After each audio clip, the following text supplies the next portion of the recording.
Dr. Aviastar yang sejak Selasa malam berada di posko antemortem Rumah Sakit Bayangkara Makassar belum diperbolehkan untuk melihat jenazah. Ya, hingga Rabu dini hari tadi proses identifikasi masih dilakukan di ruang jenazah posko antemortem Rumah Sakit Bayangkara Makassar yang melibatkan sekitar 22 tim medis dokter kesehatan.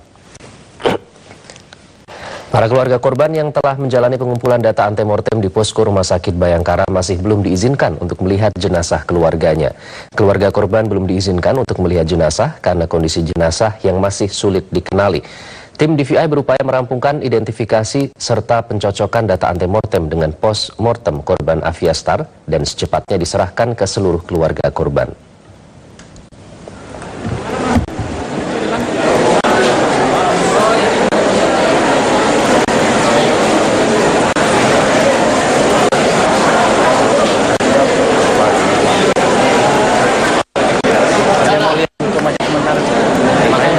Ya, ini yang terbaru ada tambahan ahli forensik yang tadi 22 sekarang bertambah menjadi 28.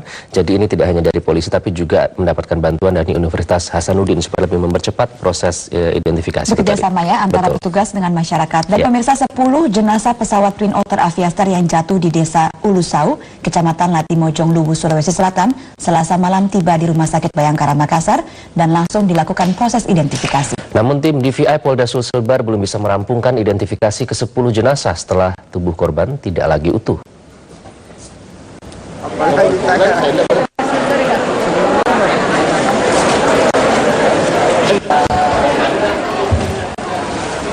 Tim DVI Bitdokes Polda Sulselbar langsung melakukan identifikasi terhadap ke-10 jenazah pesawat Twin Otter Aviastar di posko antemortem Rumah Sakit Bayangkara Makassar, Selasa malam. Dalam proses identifikasi ke-10 korban Aviastar tersebut, Bitdokes Polda Sulselbar mengerahkan sebanyak 22 tim medis yang 10 diantaranya merupakan spesialis forensik tulang dan gigi. Meski demikian, Kepala Bitdokes Polda Sulselbar, Kombes Pol R. Harjuno, belum bisa memastikan perampungan identifikasi ke-10 jenazah korban Aviastar. Hal ini karena kondisi seluruh jenazah korban yang jatuh di Pegunungan Latimojong, Luwu, Sulawesi Selatan tidak utuh lagi akibat luka bakar.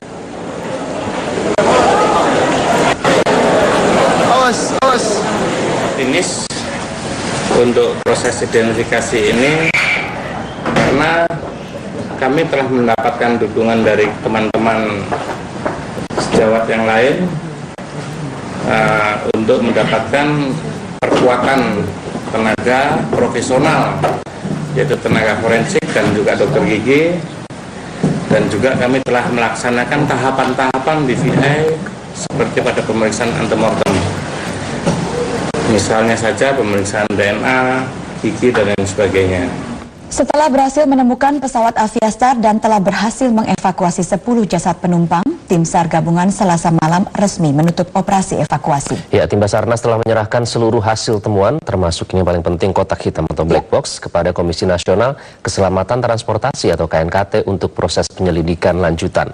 Penutupan operasi evakuasi diungkapkan Kepala Basarnas Bambang Sulistyo saat melakukan jumpa pers di Lanut Sultan Hasanuddin, Makassar, Sulawesi Selatan. Dalam jumpa pers penutupan operasi, tim SAR juga menyerahkan sejumlah temuan puing-puing pesawat serta temuan kotak hitam atau black box pesawat Aviastar ke pihak KNKT guna proses investigasi. Terkait penyebab kecelakaan Aviastar, Ketua KNKT Suryanto Cahyono mengatakan bahwa proses investigasi baru akan selesai dan terungkap dalam jangka waktu 12 bulan atau 1 tahun mendatang. Tahap akhir dari menyangkut masalah operasi gabungan search and rescue dalam konteks musibah kali ini. Pertama, saya selaku search and rescue coordinator, saya tutup secara resmi, kemudian dilanjutkan kegiatan yang lain yang tidak pada konteks operasi gabungan. Terima kasih Pangdam, Kapolda, Pak Boks AU, dan Bang Kamal, unsur masyarakat, potensi unsur pemerintah daerah, termasuk di dalamnya adalah Gubernur Sulawesi Selatan, Pak Menteri Perhubungan, juga semua support kita. Dan ini untungnya kedua komponen dari black box, FDR dan juga CVR ini langsung ditemukan ya, karena biasanya sebelumnya sering sekali tidak ditemukan ya. Padahal ini merupakan kunci penting mengapa bisa terjadi kecelakaan. Ya, penyebabnya. Betul. Baik, dan kita beralih ke informasi selanjutnya. Pemirsa, Jasara Harja cabang wilayah Sulawesi Selatan dan Barat akan memberikan santunan terhadap ahli waris 10 korban tewas pesawat Aviastar. Adapun besaran santunan yang diberikan adalah 50 juta rupiah untuk setiap korban. 50 juta per jiwa. Santunan akan kita berikan setelah koordinasi dengan pihak yang terkait dan dalam waktu yang secepat-cepat. Pemberian santunan setelah setelah ada keluar hasil tidak tergantung itu selama penyelesaian secara administrasi telah selesai, kita bisa lakukan pembayaran. Saya ini sudah langkah apa yang sudah dilakukan Jasara Harja sendiri? Apakah sudah mengumpulkan sejumlah pendataan atau bagaimana? Ya, secara paralel petugas kami baik yang ada di Makassar, ada di luar kota Makassar seperti Papua, Jakarta dan Jawa Timur, secara paralel bergerak menghubungi ahli waris dan melengkapi persyaratan-persyaratan sehingga pada saat yang tepat dan cepat kami akan membayarkan santunan tersebut. Sementara itu Kementerian Perhubungan resmi memberikan sanksi pembukuan izin terbang maskapai Aviastar. Aviastar dinilai sebagai perusahaan yang tidak memenuhi ketentuan undang-undang penerbangan. Hal tersebut disampaikan Dirjen Perhubungan Udara Suprasetyo di kantor Kementerian Perhubungan saat melakukan jumpa pers. Izin penerbangan Aviastar dibekukan dari Badan Usaha Angkutan Udara Niaga Berjadwal karena tidak memenuhi ketentuan dalam Undang-Undang Nomor 1 Tahun 2009 tentang penerbangan. Belum menerima pemberitahuan resmi dari pihak Kementerian. Berdasarkan Undang-Undang Penerbangan, maskapai harus memiliki 5 pesawat dan setidaknya menguasai 5 pesawat. Namun tidak demikian dengan Aviastar.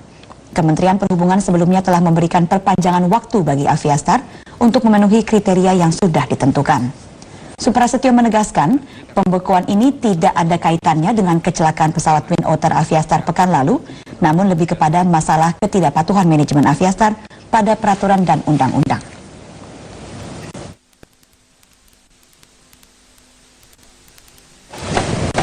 Ya, dari riwayat kecelakaan pesawat Aviastar sendiri tercatat 2008 dan 2009, satu kali di 2008, 2 kali di 2009, dan 3 terjadi di wilayah Papua. Oke, itu menjadi perhatian tersendiri ya, terutama bagi pemerintah. Kementerian Perhubungan dalam hal ini untuk lebih memperhatikan penerbangan perintis itu. Dan memang dari 18 maskapai ini yang ternyata ada neraca perusahaannya negatif, tinggal Aviastar yang belum menyerahkan ini laporan tentang neraca negatifnya tersebut. Oleh karena itu dikatakan sanksinya memang berhubungan dengan manajemen yang belum merapikan atau tidak sesuai dengan undang-undang dan peraturan, tetapi mengapa peristiwanya terjadi ketika sudah ada kecelakaan terjadi. Betul, jangan sampai jadi pahlawan kesiangan ya, nanti baru memberikan sanksi setelah jatuh korban. Kita tentu tidak ingin hal itu terjadi. Ya. Dan kita beralih ke informasi selanjutnya, pemirsa. Proses evakuasi korban pesawat Aviastar ini, kalau kita lihat kemarin dari berita itu tidak mudah ya. Betul, lokasi jatuhnya pesawat terdapat di ketinggian 2.700 meter dan tidak ada akses jalan sama sekali.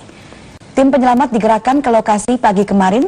Tim membutuhkan waktu sekitar 3 atau 4 jam untuk menempuh jarak sekitar 4 km menuju lokasi jatuhnya pesawat. Di lokasi jatuhnya pesawat, tim langsung mengevakuasi seluruh korban yang terdiri dari 7 penumpang dan 3 awak pesawat. Tim juga menemukan kotak hitam yang berisi rekaman suara di dalam pesawat. Tim gabungan Polri, TNI, SAR, dan penyelidik KNKT terlibat dalam proses evakuasi korban dan kotak hitam. Tidak semua serpihan pesawat dibawa turun. Hanya bagian tertentu yang terkait kepentingan penyelidikan yang dibawa turun oleh tim evakuator.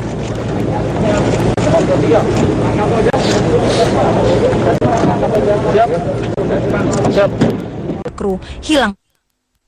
Pesawat saya sudah koordinasi dengan Pak Suryanto selaku Ketua KNKT, yang kita perlukan hanya sebagian dari serpihan, kemudian black box itu yang paling penting dan semua sudah kita penuhi.